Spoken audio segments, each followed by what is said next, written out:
Welcome to Turn the Page, the official podcast of the Syosset Public Library.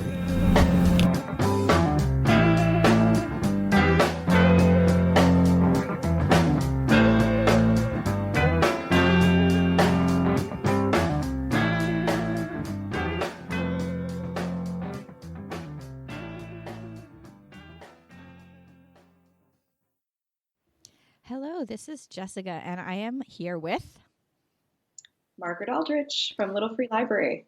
And we are going to turn the page. I wanted to welcome Margaret. She is a very special guest, and we are soon going to be very, very relevant to one another because as of the time that this episode airs, on May 11th, we would have had the ribbon cutting for Syosset Library's very first Littlefree Library at the newly renovated Syosset Long Island Railroad train station. Margaret, would you like to talk a little bit about how you became involved in Littlefree Library? Sure. So my background is in book publishing. I worked in publishing for about 10 years and then became a journalist and magazine editor. And I wrote a lot about grassroots community projects that were really innovative. And when I came across my first Littlefree Library, I just fell head over heels. So I eventually wrote a book about the Littlefree Library movement. And, in that process of interviewing the founder, Todd Bowl, and getting to know the organization, I fell in love with them too. And so about a year after the book came out, I started working for the Littlefree Library nonprofit organization. That's really great. So when did you stumble upon your first Littlefree Library? Do you remember about when it was? I live in Minneapolis, and Minneapolis was one of the two testing grounds for Littlefree Libraries when they were first conceived. So, and Minneapolis is a very, we care about books here, we care about literacy, and we care about community. And so it was kind of a perfect little spot for trifecta, as they say. Exactly. So it was a great spot for Littlefree Libraries to be tested out. And it's also kind of a walking community. People do a lot of walking. People walk their dogs a lot. People walk their kids a lot. And I was probably out doing one of those things when I saw my first Littlefree Library. And if you're a book lover, you immediately connect with this concept. And when I put up my own Littlefree Library in front of my house, I had heard that, you'll meet more neighbors than you've ever met before. And I thought, okay, we'll see. We'll see if that's true. And when I put up our Littlefree Library, literally within 5 minutes, I had neighbors crossing the street to come check it out. I talked to people I'd never talked to before. And it really did spark just this little bit of neighborhood magic. That's really nice. I started, so Littlefree Library is having a very special anniversary soon. When did the conception of Littlefree Library begin? Yeah, so the first Littlefree Library was built in 2009, so 10 years ago, by a man named Todd Bowl. And he built it in Hudson, Wisconsin, put it in his front yard, and he really did this as kind of a memorial to his mom. So she had passed away, and she was a former educator. She loved to read. So he was thinking about, what can I do to kind of give back to the community and, keep her memory alive. So he built a Littlefree Library that looked like a one-room schoolhouse. It, was painted red. It had a little bell on top. And when he put it out in his yard, his neighbors came over. They asked what it was. They brought books to share. They stayed and had conversations. And he was like, there's something here that I want to share with the rest of the world. That's really amazing. And I know your book has different Littlefree Libraries. Littlefree Libraries have become an art form. There's so many. They come in all shapes and sizes. They're nationwide? Are they worldwide now? They are worldwide. So Littlefree Libraries, they're in all 50 states here in the U.S., and they're now in 91 different countries. That's incredible. It really is. And when you really think about, 10 years, that initiative grew really quickly. I remember the first time I started hearing about Little Free Libraries was around 2009, because I remember where I was living at the time when I started reading about them. And obviously, social media played a role for me hearing about them. Did you find that did they find that social media really brought attention to what they were? Absolutely. I think that partially Little Free Library spread through word of mouth. When someone would visit Minneapolis or Madison, Wisconsin, they would take the concept home with them. But I think social media was really the key thing, because Little Free Libraries are so visually interesting and fun and creative that people share their photos. And that's how, for example, I know a woman named Malaz in Sudan. That's how she learned about Little Free Libraries.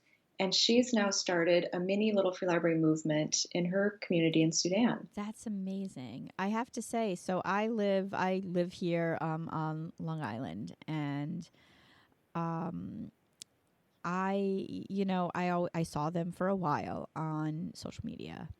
I thought they were adorable, and I was walking my kids through their babysitter's neighborhood, because my babysitter, it was like an hour before she could watch them, and it was my late day at work. So I'm like, I'm just going to take a walk, because this is, a good time to do this. And my kids are still at an age that they won't complain if I put them in a stroller and walk with them. And I'm walking up and down the streets of, my town, and there's this house with a Little Free Library, and I'd read about them. But to see one in action was like stumbling upon a treasure. And I, like you said, fell in love. There was just something about it that was so personal, so positive, that really I just wanted to be involved with this. And, I thought, how are we going to do this? How can I possibly get involved? And then I'm like, I'm a librarian. So that was my experience. I think a lot of people feel that too. I've seen kids who describe it like they're opening a present when they open the door, Mm-hmm. and you don't know what you're going to find inside, because part of the beauty is that the books are always changing. So every time you go back to a Little Free Library, you're going to see something new. And I think there's something about that serendipity that people like, of what book are they going to find. And I think that a lot of us kind of miss that active browsing, just flipping through the books, because, now kind of Netflix tells us what we're going to like to watch, and Amazon tells us what we might like to read. And so I think that just going up to this very basic wooden box, opening the door, and just getting to discover what books are inside is really, really joyful. It's almost like taking a breath. It's when in and everybody now, everything is so fast paced. I know, at least in this country, and we're all is always on the go. We're always, everything just moves very quickly. But there's something about opening the door to a shelf of books that you didn't know was there. That's almost like, it's relaxing, it's therapeutic. And so as a librarian, of course, I thought that they were adorable when I'd read about them, but seeing one, I'm like, how can I possibly get involved in this movement? And I decided I was going to propose to our administration that we should, we have a lot of books that, things go, as you said, move very quickly.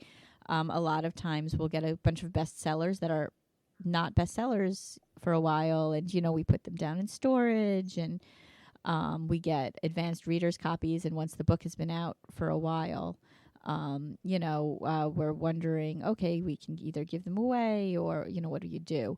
So I think I proposed, let's try to get a Little Free Library connected with our library because, we live in a community where people do very much use us. But you never know, the people out there who aren't or maybe don't have time. It's good to have a presence. Yeah, we really we wanted to be on the consciousness of our community, even if they're not coming in, and know that, we're reaching out to them. I think first of all, I'm excited that your library is going to have a Littlefree library. That is fantastic.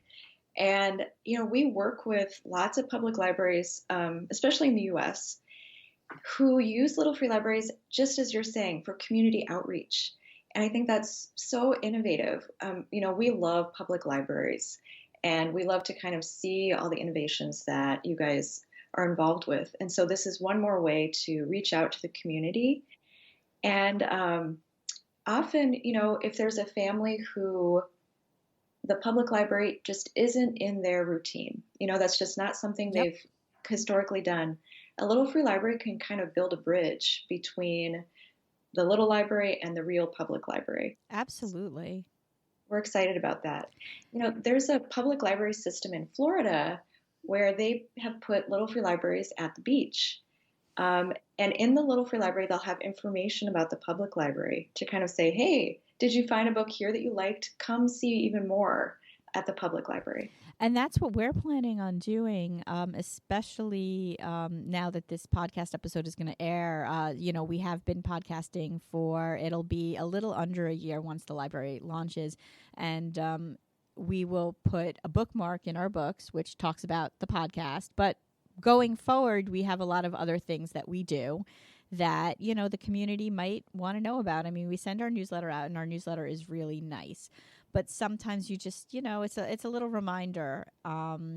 If it comes, in a book and it's browsable, it could bring attention to, again, people who, the library isn't in their routine, but maybe it'll have them go back and sift through the newsletter again to be like, you know what, my library is really out there, and I should take the time to see what they are offering for me and my family. And the fact that it's going to be at the train station, it's heavily used. And we were very lucky. We have, it took me a while to figure out where we were going to put it because we were trying a few different things out, but we really wanted the train station. That's perfect. That's perfect. For obvious reasons, but our train station was going to be under construction because it had been, a while since it was renovated. It desperately needed some updates.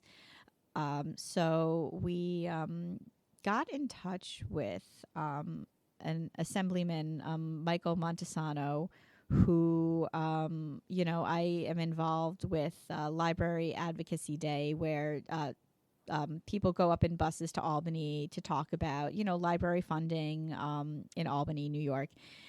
Just to the legislators and, just be like, this is what we're doing. Obviously having our budget cut, like anyone else having their budget cut, would not be good because it would inhibit what we can do. But he was part of, he represents part of our district. And he was always very positive, very library positive. And we saw that he was connected to this project. So my director said, would you be comfortable contacting him? And I said, why not? Because, you might as well just contact. And he was very open to it. I think he was very open to, being like helping us work with something very positive. So he got us connected with the liaison between the government, the local government and Long Island Railroad, a woman named Ryan Attard Riley, and she's been wonderful. So along with Wi-Fi and USB chargers and other cute little modernizations and making the station walkable, it's going to have the Littlefree library, and the library is going to have a presence there, which is, I mean, if you're coming in and out of Syosset, you're a commuter, you're going to be going through our station. That's awesome. Love that. I used to live in New Jersey, and so I know what it's like to be at that, at the train station, waiting for your train to come. That's just perfect. And I love the fact that, like we've talked about, the Little Free Library is such an analog thing, but then they're also talking about Wi-Fi and all that. So I love the mix of the analog and the technological side too. Had you heard that some people, they'll do geocaching with their Little Free Library? They'll attach like a geocaching chip, which is like almost like a digital treasure hunt in itself, and it'll draw people to their Little Free Libraries. Yes, that is one of the really fun things that our Little Free Library stewards have set up. And it is like another kind of treasure hunt. And it brings a new kind of audience to their Little Free Library when there's a geocache. We've also, when Pokemon Go was starting to go crazy, Yes. some little libraries became Pokemon Go stops, and that was really fun too. Some stewards didn't know exactly what was happening, like, why are more people at my Little Free Library? So it's really fun to see kind of the creativity of what Little Free Library stewards do with our libraries. Some in the springtime will set up seed exchanges for their garden seeds, which I think is a great idea too. So it's really interesting to see how a Little Free Library can start to reflect the needs and the interests of that neighborhood. Do you think now the founder of Little Free Library, he recently passed away? Yeah, we lost Todd in October, very suddenly to pancreatic cancer. And, he was always an optimist about the power of one person to make a difference. Obviously. I mean, he's in 91 countries. That's what a legacy. And he was so proud of every person who set up a Little Free Library. He thought they were a hero in their community. So, we really hold that spirit closely to us and really keep that going, that vision of community and greater book access. And we're just thrilled that we can celebrate the 10-year anniversary this year. So before we go into the 10-year anniversary and events and the day, would you like to talk a little bit about the Little Free Library book that you wrote? Sure. Yeah. So the Little Free Library book came out from Coffee House Press, and it has both practical information about if you want to start a Little Free Library, here are ways to get your community involved, here are kind of best practices, here are some interesting ideas. But my favorite part is that I got to speak with Little Free Library stewards all around the world about their own experience with their Little Free Library. So, for example, I talked to a man in South Korea who started the first Little Free Library there, and he came upon the concept in the funniest way, I thought. He was bored, he was on the internet, and he Googled the word library. And somehow in that internet rabbit hole that we all go down, he found the Little Free Library website and, had never heard of this, thought it was such a lovely idea. So he started the first Little Free Library in South Korea, and now he's started several more. And I loved a story about a boy named Spencer Collins here in the U.S., who his Little Free Library that he built for his mom as a Mother's Day gift, it was banned by the city. Really? Yes. And so somehow it became this viral story that went national, and the city council was getting, it was in Kansas, and the city council started getting phone calls, emails, letters like, let Spencer have his Little Free Library. And he got, the author of the Lemony Snicket books contacted him. Daniel Handler. Exactly. Are we allowed to say? I mean, I know he bills himself as Lemony Snicket when he writes the books, but Lemony Snicket is technically an unseen character in the books. If you've read the books, yeah, they're interesting. So Daniel Handler, yes, yes, Daniel Handler wrote him a letter of encouragement to keep up the good fight for books for all. So it was really fun to talk to Spencer and his family about what that was like to become kind of a viral sensation. And after all of that attention, the city council said, maybe we were wrong on this one, so they let Spencer have his Little Free Library back. That's nice. And it's funny when you think about it, you said viral sensation, Littlefree Libraries became a viral sensation. So of course, it's good to see viral sensations being positive because you hear a lot about things being negative. It's nice when they go positive, and that's a double positive for Littlefree Libraries existing and spreading, and somebody getting to make one for their mother. The one that I found, I subsequently discovered that it was a 75th birthday gift from a daughter and son-in-law to their the father-in-law father, and he's a huge reader because, of course, I decided, I'm like, well, now I'm going to walk my kids in front of that Littlefree Library again and see if I can find out who the steward is. And he was sitting outside one day, and we just had this really nice conversation about it. So that was nice.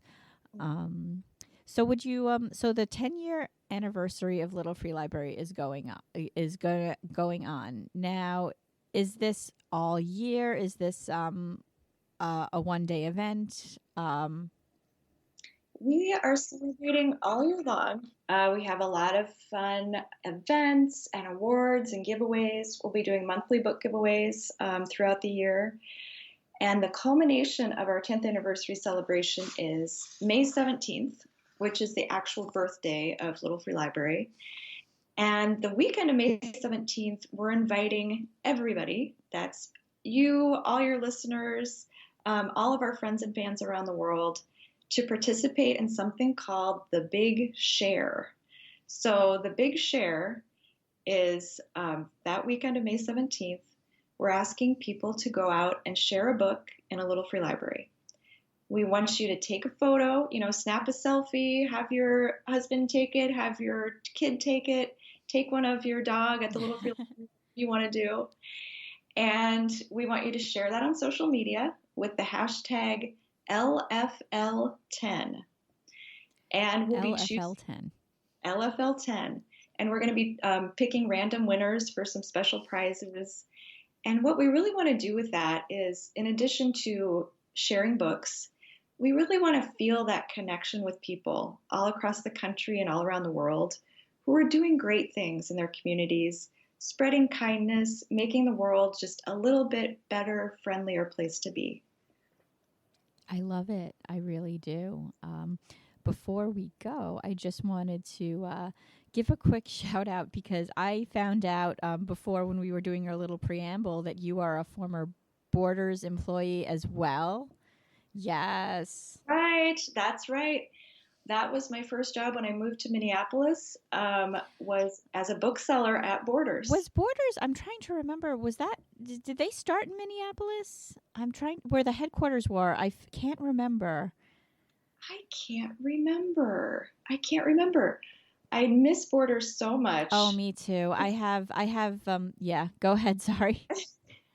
Rest in peace, Borders. You're a good bookstore. I have, I like to call it phantom Borders syndrome, where, Borders, I think our Borders closed, was it I can't remember if it was 2013, 2011, but regardless, I still, to this day, and I'm a librarian, and I love libraries, but I love bookstores too, and it was a big part of me becoming as much of a book lover as I was working there. And I guess, opened the door to me deciding I wanted to be a librarian. I'll be like, oh, I have, time on my lunch break. I should pop over to Borders. And then I'm like, Borders has been gone for almost the better part of a decade. Why, Jessica? Why do you keep doing this to yourself?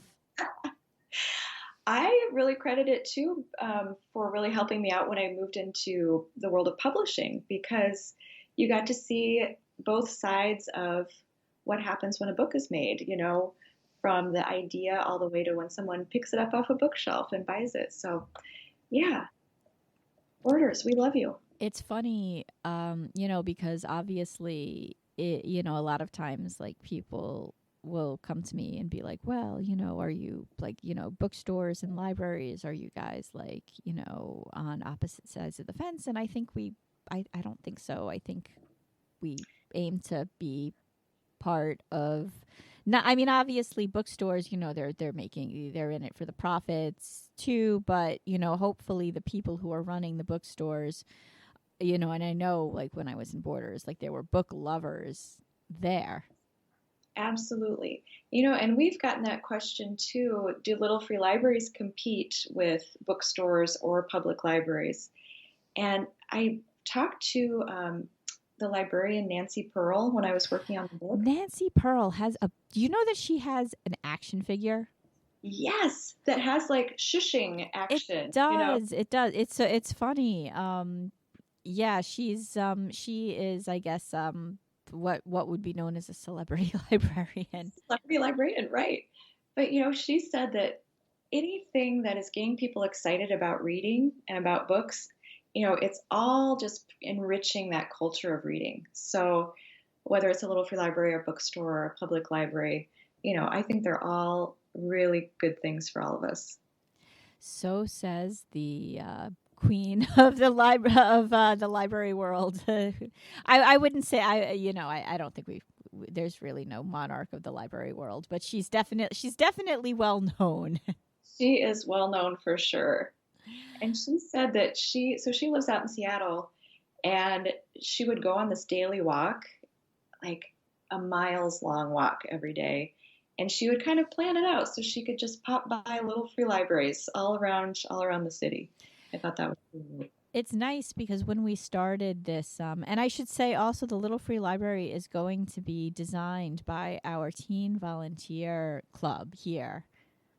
So, that's awesome. So we really, getting the community involved, that's, to me, I would have loved to, you're taking the train into the city and you see something that's yours, or, your parents commute and they're just like, oh, this is something that my child was involved with. So it really brings it back to the community. It's made by the community, facilitated by us, supported by local legislators, and just really so everybody's pretty much had a hand in it in some way. That's amazing. And I think that really helps make it successful when the community feels like this really belongs to all of us. That's key. I wanted to, unfortunately, she's not working today. I wanted to have Sharon Long, our teen services librarian, pop in on this, but she's been so good. She's such a good, she's just such a good motivator for the teens. And, they're always looking for community service. And this is just sort of something that I think is going to stick with everybody for years. So she came up with a really cool idea. I know we've seen a few little free libraries that look like they're bookshelves themselves. Like, there's images of book spines all around them.